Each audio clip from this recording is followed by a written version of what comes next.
दोस्तों, जय मसीह की। अकेलेपन के कई रूप होते हैं और यह प्रायः आधुनिक जीवन में एक बहुत बड़ी महामारी बनकर हमारे सामने आ रहा है। मनोवैज्ञानिक अकेलेपन को जीवन के अनुभव से जोड़कर देखते हैं, जैसे कि किसी प्रिय की मृत्यु हो जाना, किसी प्रिय का हमसे दूर चले जाना, हमें अपने समाज से कट जाना, अपनी संस्कृति से कट जाना, अपने देश को छोड़ के चले जाना, अपनी सभ्यता से दूर हो जाना, अपने परिवार से दूर हो जाना, वगैरह वगैरह कई कारण हैं जिनके कारण आज अकेलापन मनुष्य को महसूस हो रहा है।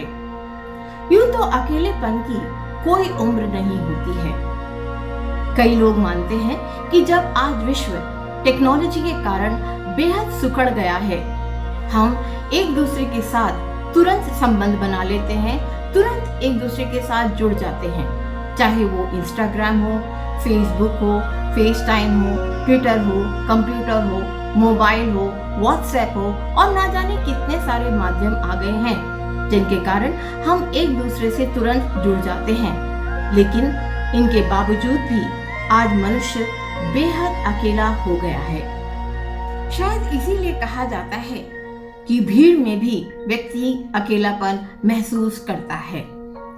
दोस्तों, माँ बाप अपने कार्यों में व्यस्त रहते हैं, बच्चों को अपनी जिंदगी से फुर्सत नहीं होती है।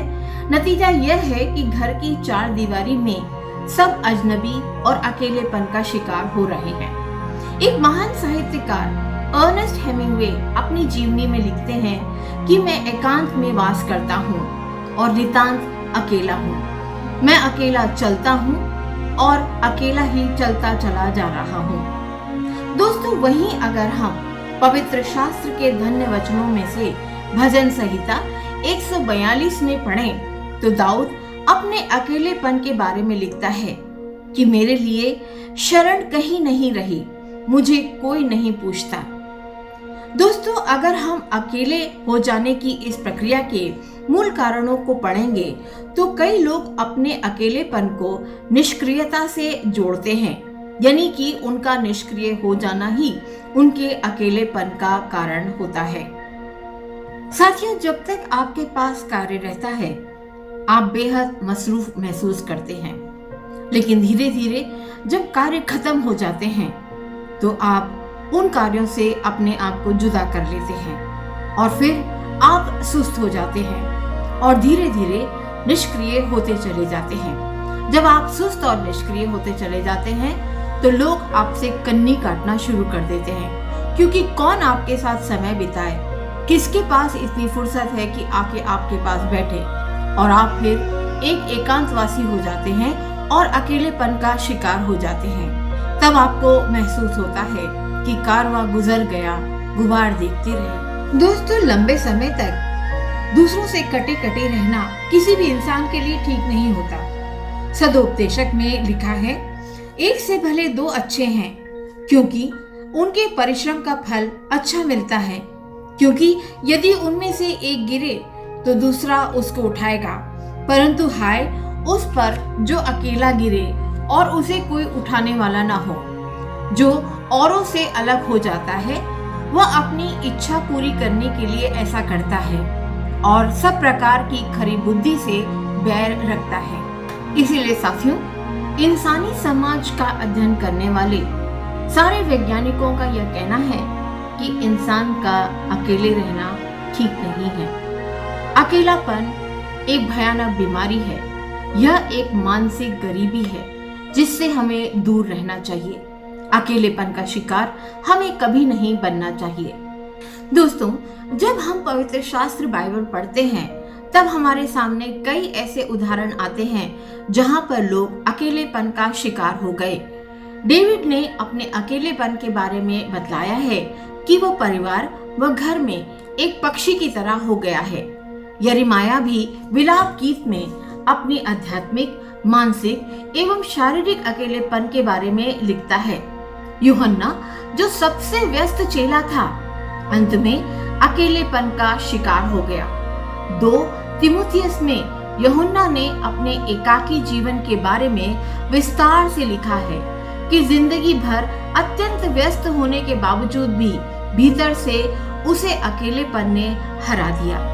कई बार हम व्यस्त होने के बावजूद भी भीतर के अकेलेपन से हार जाते हैं कि हमारे साथ कोई खड़ा नहीं होता जब हमें उनकी जरूरत पड़ती है। यहाँ तक कि प्रभु यीशु मसीह भी अकेलेपन का शिकार हुए। वे अपनी इस पीड़ा को क्रूस से बयान करते हैं जब वे कहते हैं कि हे पिता, तूने मुझे अकेला क्यों छोड़ दिया है। दोस्तों, एक सुप्रसिद्ध नाटककार ओनील अपनी बायोग्राफी में लिखता है कि born in a hotel and died in one. इसीलिए शायद कहते हैं कि अकेलापन एक धीमा जहर है जो हमें कई तकलीफों से गुजारता है। तो दोस्तों, अकेलापन आप पर अगर हावी हो रहा है तो अच्छा है कि आप समय रहते इसका इलाज कर लें। जब भी आप अकेला महसूस करें और आपको लगे कि आपके दोस्त, आपके परिवार, आपके करीबी लोग आपका साथ नहीं दे रहे हैं, तो स्वयं किसी न किसी संगठन से जुड़ें, चर्च जाएं और सबसे ऊपर अपने आप को आप प्रभु यीशु मसीह से जोड़ लें, क्योंकि लिखा है, मेरे माता पिता ने तो मुझे छोड़ दिया परंतु यहोवा मुझे संभाल लेगा। प्रभु यीशु के धन्य वचनों की ओर देखें जहां पर लिखा है, मैं न तुझे छोड़ूंगा न कभी त्यागूंगा। दोस्तों, आप जब भी अकेलेपन का शिकार होने लग जाएं, आपको ये महसूस हो कि आप अकेले पड़ रहे हैं, तो इस अकेलेपन से लड़ने की ताकत प्रभु यीशु से मांगिए और पुनः लोगों से मिलना जुलना शुरू कर दीजिए। वैसे तो उम्र की कोई दहलीज नहीं होती है, बस एक शुरुआत करनी चाहिए। अकेलेपन से दोस्ती मत कीजिए। जब भी आप अकेले पड़ जाएं, तो पवित्र शास्त्र बाइबल को उठा लें, पवित्र आत्मा की उपस्थिति महसूस करें, उससे अपना संबंध बनाएं और देखिए, तब आप अकेले नहीं होंगे। प्रभु अपने वचन के सुने जाने पर आपको और आपके परिवार को आशीष दे। आमीन।